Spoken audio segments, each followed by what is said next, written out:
wa gatanu igenekezo rya 22 Munyonyo 2024.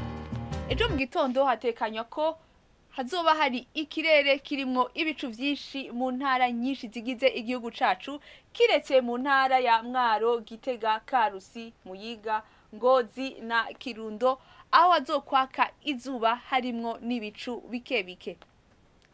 Ahazoba kanye kurusha ahandi akazoba ari mu ntara ya Mwaro na Kayanza, aho ipimo bizoye kuri degrees Celsius 13.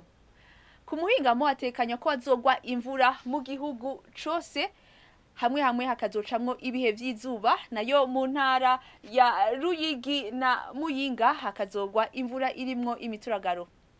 Ibipimo vy'ubushuhe biri hejuru kurusha ahandi bikazokibonekeza mu ntara za Bujumbura na Cibitoke, aho zoye kuri degrees Celsius 27.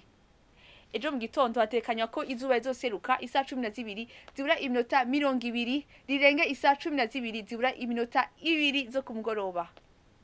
Akaba ari ngahagarukiye amakuru ategekanya ikirere yo kuri wa gatanu, mwategura n'ikigo kijejwe ibirere ca Ijebu, yari Fiona Tyoginka ayabashikirije naho utaha.